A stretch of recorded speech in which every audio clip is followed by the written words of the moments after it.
Time for another board recap podcast. How are you today, Dr. Smith? Good. Grateful that it is finally warmer. You know what? We will say warmer because compared to what we've had lately, we might have a little wet weather now, but we have made it through our first, as has a large percentage of the people in the United States, made it through really an Arctic front that moved through. We can attest to the Arctic front. And, I just want to give a quick shout out to all of our facilities folks as well as our bus drivers and our mechanics. I don't recall having a 72-hour period of time with sub zero wind Yes, chill when our buildings were not occupied or buses were right. not running, where we then had to restart all of that up. Because you're referring to the previous weekend when we were off on the Right. Monday for Martin Luther King Jr. Day for that national holiday. So yeah, that doesn't help the situation when you're monitoring buses and buildings in weather like that. At 5.1 million square feet under roof, and thanks to our facilities folks, we fared pretty well. You know, those facilities, individuals, they were literally walking the halls of our facilities all weekend, that Saturday, that Saturday, Sunday, Sunday, that and Monday. Monday, Right. knowing that there were trouble spots, maybe potentially with pipes that could burst, that of course does an incredible amount of damage. And knock on wood, that did not happen. And so much of it was because of their hard work and just constant monitoring. You bet.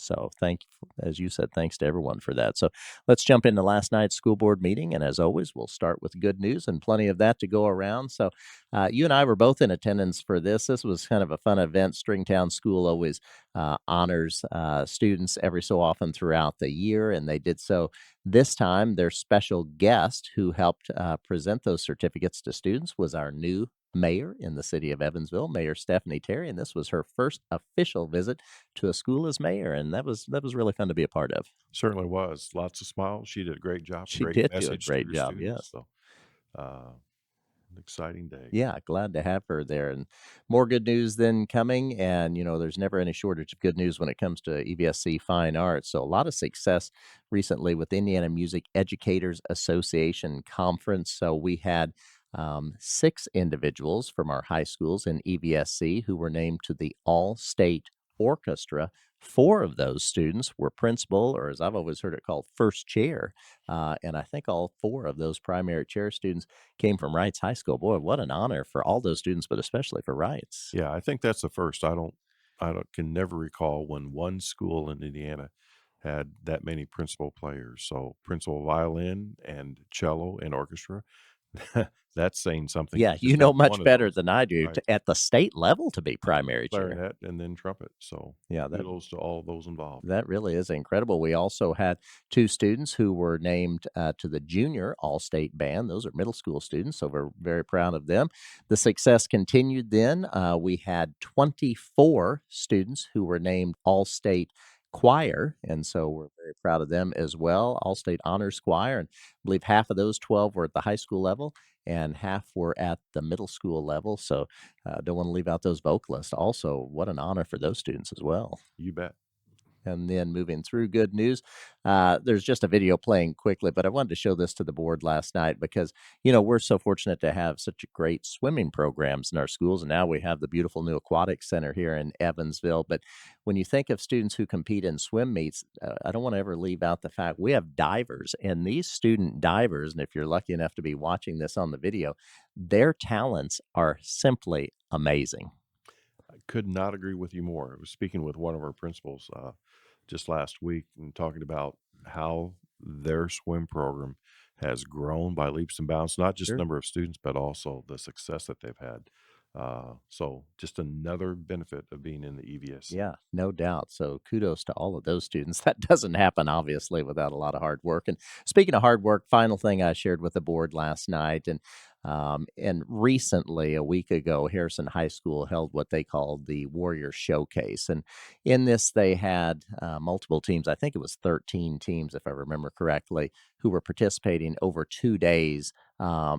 these student athletes got to participate in these games. And, when you have a lot of teams coming into your building over the course of 2 days, it takes not only sponsors and coaches and players and volunteers, it just doesn't happen without an incredible amount of work. So, really, hats off to everyone at Harrison High School. And we have things like this going on from time to time at our schools, and never want to take that for granted that behind the scenes work, a lot of excitement on the court, but a lot of behind the scenes dedication that it takes to make an event like that Yeah. happen.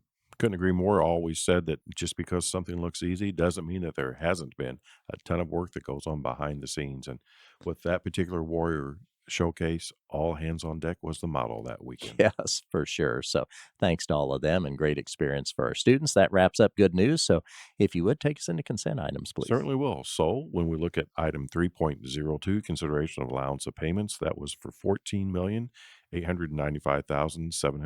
$14,895,762.05, and primarily driven by insurance, health insurance payment, as well as invoices. So the end of the year invoices totaled more than $4 million. So that's why that number is a little bit higher than normal.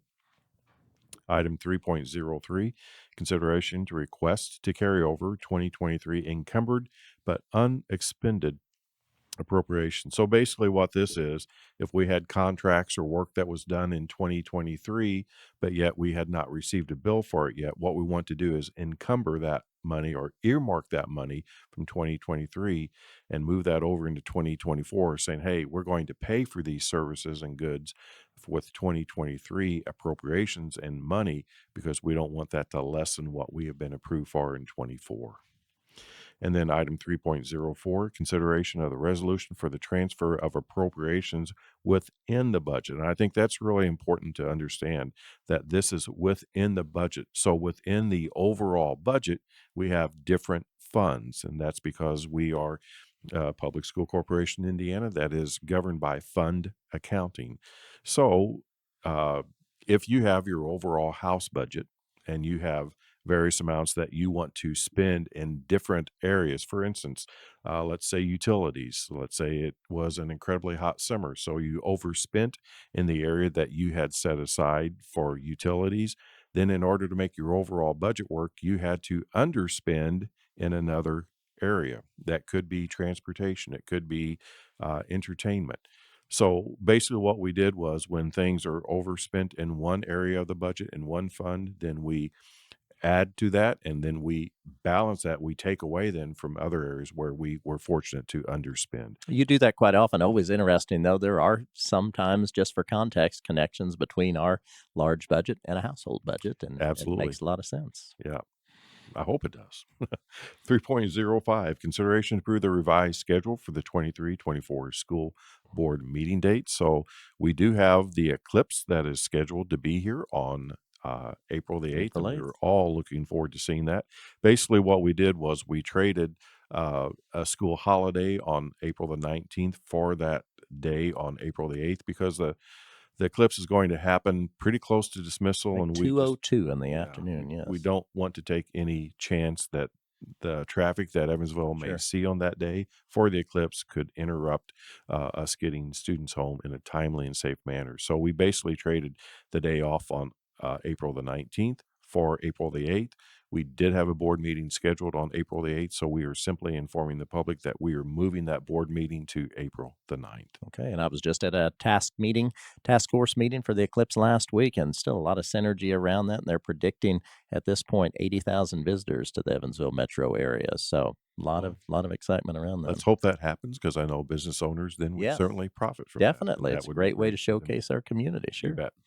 Item 3.06, consideration to approve the change order number one for the Bossy Field third base concession renovation project of 2024, and is one might expect when you cut into concrete that's about 100 years old. Uh, some of it crumbled. You cannot anticipate that. So this change order is simply for $5,818 to redo that concrete that crumbled unexpectedly. 3.07, consideration to approve the change order number two for Cedar Hall interior renovation project of 2023. So there were several things here, and I questioned why it was somewhat late getting to us, but that is the result of the punch list. When we have large construction projects, Sometimes those punch lists take a little bit of time to complete, and that is what was the case here. I want to go back to 3.06, Yes, please. the concrete that was crumbling, not a wall or anything. It was actually in the floor. We were cutting in the floor to lay additional and new pipes. And when we did that, Right. some of the corners were a little brittle, and that is what crumbled. And I think we Structurally, discussed it's still great. Sure, I think we talked about that not too long ago on a podcast and just, how much needed that renovation is to that concession area at Bosse Absolutely. View. 3.08, consideration to approve the agreement with the old National Events Plaza. So this is something that's very exciting. The Yes, it Festival of is. Nations originated at Bosse, I believe, about 10 years I ago. think so. Started out in the cafeteria in 2013, then outgrew the cafeteria at Bosse, moved to the gym, outgrew the gym at Bosse. So now for the last few years, they've been at the old National Events Plaza. So this is basically a contract with EVSC and the Festival of the Nations and Old National Events Plaza. And I am happy to report that due to the very generous donors we have in our community, that we are able to pay for that with no funds out of EVSC's budget. That is great. Boy, what a great way to showcase the different cultures represented in our schools and their families. It truly is a community celebration. Yes. Then moving on to item 3.09, consideration to approve the agreement with Bustler Enterprises. This is for uh, something that I really had not heard a whole lot about, but it is let me see if I get the name straight here. Deaf. DEF, right, which is stands for diesel emissions or exhaust fluid. Yes, diesel exhaust fluid, which is basically an additive that we add to our equipment, buses primarily, and some of our trucks that operate with diesel engines, and it is good for the environment, that Yes. additive. Yeah, those of us that drive diesels are very familiar with it. 4.01, 4.02, as we always say, they are there for your perusal. You Yes. can certainly click on them and see the action that the board has taken. And then 2 action items from last night. Yes, so 5.01 is the public hearing on the building projects and the preliminary determination for the general obligation bonds of 2024. As we said on the last uh, podcast, board meeting podcast, this is for remediation work that needs to take place at Wrights Bowl and Inlow Bowl because the uh, the surface covering that we had put on is not performing as we had expected, and we really cannot remediate that in a way that doesn't actually cause a lot of destruction to the concrete at Wrights Bowl or Inlow Field. So these are projects that we have to do to remediate that since the product that we put down is failing. It is in the legal world now, so not a whole lot we can say about it publicly, but this is the required public hearing, the second public hearing for the projects at Wrights Bowl as well as Inlow Stadium. Then And moving on to 5.02, uh, our bond counsel or legal counsel for issuing bonds has provided this information to us, and all of these then will be or have been, I'm sorry, voted on by the board okay. as the next step in that bond process. Okay, and then that takes us to last night's information items. So these are presented to the board, items 6.01 through 6.05 on a monthly basis. So frequent visitors to this podcast are very well aware of these financial documents. Two additional things were added since this is the end of the quarter as well as the end of the fiscal year for the school district. That is item 6.06, the self insurance quarterly analysis. And there was a time when our self insurance balance was precariously low. So we took some steps to adjust that, and now it is growing once again into that prudent, healthy balance. And then finally, item 6.07, the 2023 financial performance report. This is the report that Dr. Underwood brings to the board every year that basically shows our year-end balances. And I'm pleased to report that we do have healthy year-end balances, but that's because we actually planned to have healthy year-end balances. Certainly do that every time that we possibly can, and We've been blessed with the utilization of ESSER funds. They have relieved some of the stress from our education fund and operations fund. And as ESSER funds drop off, then you will see the cash balances over time also go down. But that is because very planned and very intentional on our part. Yeah, the funding cliffs that you may be reading about from school districts around the country from those ESSER, those COVID support funds, federal dollars, we really did a lot of planning because we knew when those came out, we did not want to Yes. experience that. And none of this happens without extensive planning. Right. And I appreciate you bringing that up, Jason, because those that perhaps are not frequent readers of educational journals may not be aware of that phrase funding cliff. And basically what that Yeah, what is does that mean? when the money stops Right. and that those funds are tied to specific employees, people, and projects, then you no longer have funds to continue those jobs. So EVSC, I think, was very prudent and intentional, as I said, in our planning. So when that funding drops off, we have made plans to make certain that programs that add value will continue.